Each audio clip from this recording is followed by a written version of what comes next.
Shalom, sahabat CS dimanapun Anda berada. Saya sangat bersuka cita bisa menjumpai Anda untuk menyampaikan kebenaran firman Tuhan. Kebenaran firman Tuhan pada kesempatan kali ini berjudul dijaga seperti biji matanya. Ulangi sekali lagi, dijaga seperti biji matanya. Ulangan pasal 32 ayat 10. Saya bacakan buat kita semua. Didapatinya dia di suatu negeri, di padang gurun, di tengah-tengah ketandusan dan auman padang belantara. Dikelilinginya dia dan diawasinya, dijaganya sebagai biji matanya. Kalau saudara baca perikop ini, judulnya adalah nyanyian Musa. Kita tahu kalau nyanyian itu bahasanya, syairnya biasanya bahasa puisi. Nah, kalau kita baca tadi, yang kita baca, itu dikatakan didapatinya, nyanyian huruf besar, berarti Tuhan mendapati dia di suatu negeri, di padang gurun, kemudian di tengah-tengah ketandusan, dan perhatikan auman padang belantara. Biasanya auman itu singa ya, tapi di sini padang belantara. Dikelilinginya dia, dipagari, dan diawasinya. Luar biasa. Nyanyi huruf besar. Jadi Tuhan mengelilingi dan mengawasi. Kemudian perhatikan di situ dikatakan dijaganya sebagai biji matanya. Jadi Tuhan menjaga umatnya, bangsa pilihannya. Itu dikatakan sebagai biji matanya. Seperti seseorang menjaga biji matanya. Ini satu metafora menggambarkan bagaimana Tuhan menjaga umatnya. Yaitu menjaganya seperti biji matanya. Jadi kalimat dijaganya seperti biji matanya ini syair atau nyanyian Musa. Nyanyian yang dikarang oleh Musa. Nah, kalimat ini menggambarkan bangsa Israel itu sebagai umat Allah dijaga, betul-betul dipelihara. Mata itu adalah anggota tubuh yang khusus, yang penting, saudara. Tuhan menciptakan mata itu dengan luar biasa. Dan yang luar biasa itu diperlengkapi dengan, kalau saudara lihat di situ ada alisnya, alis di atas. Dan luar biasa alis itu untuk mencegah, seperti talang mencegah air atau keringat yang bisa masuk ke mata. Kemudian ada bulu mata, saudara. Luar biasa. Ya, bulu mata itu juga untuk bukan hanya keindahan, tapi juga untuk menjaga dari debu. Ya. Kemudian juga di situ bukan hanya bulu mata, ada kelopak mata. Kelopaknya kemudian ada selaputnya.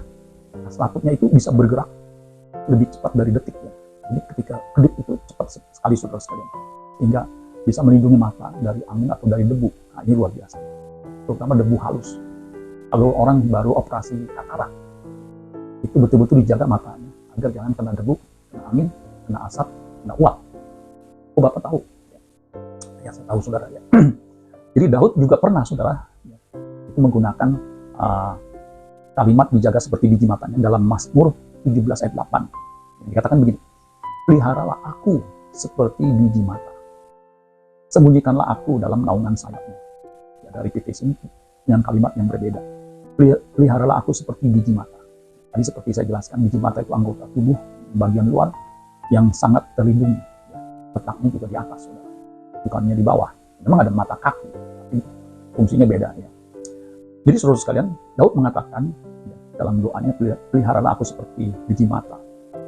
Itu dikatakan ketika dia menghadapi musuh, musuhnya hendak membinasakan dia. Nah, dia minta perlindungan ya, agar dilindungi dari musuhnya itu. Ya, Tuhan memang melindungi. Kalau sudah baca ya tentang kisah Daud, bagaimana Tuhan memelihara, melindungi Daud, terutama dari ajaran Saul, Raja Saul, yang notabene sebenarnya adalah mertuanya. Iri hati dengki, mertuanya itu ingin membinasakan Daud, tapi Daud bisa lepas karena Tuhan melindunginya seperti biji matanya. Nah, pertanyaannya, siapa yang dijaga atau dilindungi seperti biji matanya? Nah, ini pertanyaan penting. Nah, kalau kita perhatikan bangsa atau umat Israel, umat pilihannya itu mengemban tugas penting, yaitu tugas penyelamatan. Jadi bangsa Israel itu mengemban tugas penyelamatan. Kalau kita baca Yohanes pasal 4 ayat 22, ini diungkapkan oleh Yesus. Dikatakan begini, kamu menyembah apa yang tidak kamu kenal, kami menyembah apa yang kami kenal. Sebab, perhatikan, keselamatan datang dari bangsa Yahudi. Keselamatan datang dari bangsa Yahudi. Benar, saudara sekalian. Yesus secara jasmani turun di bangsa atau di suku ya, Israel. Jadi Yesus itu berasal dari Yahudi, saudara. Nah, kalau kita perhatikan, bangsa itu betul-betul dijaga, saudara sekalian. Bahkan hingga saat ini, bangsa-bangsa lain yang memusuhi bangsa Israel itu sudah ingat hingga saat ini. Tetapi bangsa Yahudi, meskipun harus diaspora, harus mengalami aniaya, tetapi sampai saat ini tetap terpelihara. Nah, demikian juga dengan umat perjanjian baru, yaitu saudara dan saya, juga mengemban tugas yang sama, yaitu tugas penyelamatan. Di 2 Korintus 5 ayat 19 dan 20 dikatakan, sebab Allah mendamaikan dunia dengan dirinya oleh Kristus dengan tidak memperhitungkan pelanggaran mereka. Ia, perhatikan ini, telah mempercayakan berita pendamaian itu kepada kami, dalam hal ini Paulus. Ayat 20, jadi kami ini, perhatikan ya saudara, adalah utusan-utusan Kristus. Seakan-akan Allah menasihati kamu dengan perantaran kami dalam nama Kristus. Kami meminta kepadamu, berilah dirimu didamaikan dengan Allah. Kalau suruh baca juga di Injil, Yesus pernah berkata, kamu ini utusan. Sebagaimana Bapa mengutus aku, demikian juga aku mengutus kamu. Jadi punya tugas misi, yaitu menyelamatkan manusia atau orang lain. Itu juga amanat agung, jadikan semua bangsa murid. Itu tugas orang percaya. Kamu akan menjadi saksiku. Kalau Roh Kudus turun ke atasmu, kamu akan menjadi saksiku di mana? Yerusalem, Yudea, Samaria, sampai ke ujung bumi. Itu juga tugas penyelamatan, menjadi saksi. Ini tugas penting, memperkenalkan Allah yang begitu mengasihi dunia ini, saudara. Allah tidak menghendaki seorang pun binasa. 2 Petrus 3 ayat 9. Dia ingin semua orang diselamatkan. 1 Petrus 2 ayat 4. Yang menghendaki supaya semua orang diselamatkan dan memperoleh pengetahuan akan kebenaran. Dan kita ini adalah utusan Kristus. Kita mengemban misi Kristus, yaitu keselamatan jiwa-jiwa. Makanya kita sendiri juga harus dimuridkan. Kita harus ditingkatkan kualitasnya seperti Kristus.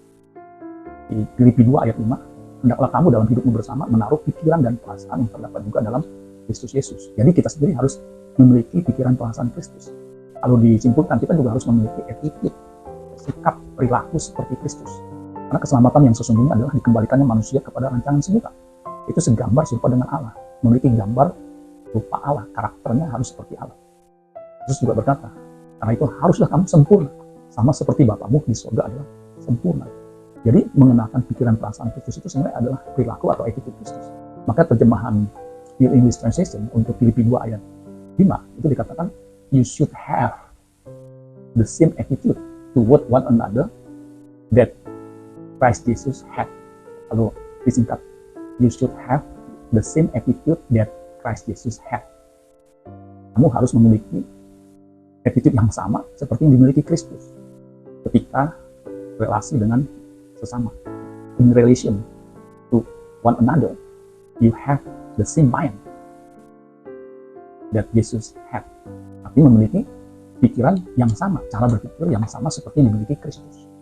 Kalau kita baca juga di Matius 20 ayat 28, itu dikatakan sama seperti anak manusia datang bukan untuk dilayani, melainkan untuk melayani dan memberikan nyawanya bagi tebusan banyak orang. Ada satu terjemahan Living Bible mengatakan untuk ayat ini, katakan begini, your attitude must be like my own. Perilakumu harus seperti yang aku miliki, Yesus bilang. For I, the Messiah, did not come to be served. Karena aku Mesias, tidak datang untuk dilayani, but to serve and to give my life as a ransom for many. Melainkan aku melayani dan memberikan nyawaku bagi tebusan banyak orang. Jadi Yesus datang bukan untuk dilayani, melainkan melayani. Nah, karakter seperti itu ya, kita harus miliki. Your attitude must be like my own. Attitude seperti itu harus kita miliki. Itu sesungguhnya adalah keselamatan. Jadi keselamatan bukan hanya nanti kita tinggal di surga, itu buah keselamatan. Tetapi manusia diubahkan seperti yang Tuhan kehendaki, menjadi manusia baru, berkarakter ilahi atau berkodrat ilahi. Itulah manusia baru yang diubahkan hidupnya. Sehingga hidupnya tidak melukai sesama. Hidupnya mengasihi sesama. Sehingga nama Tuhan boleh dipermuliakan. Amin buat firman Tuhan. Tuhan Yesus memberkati. Sola Gracia.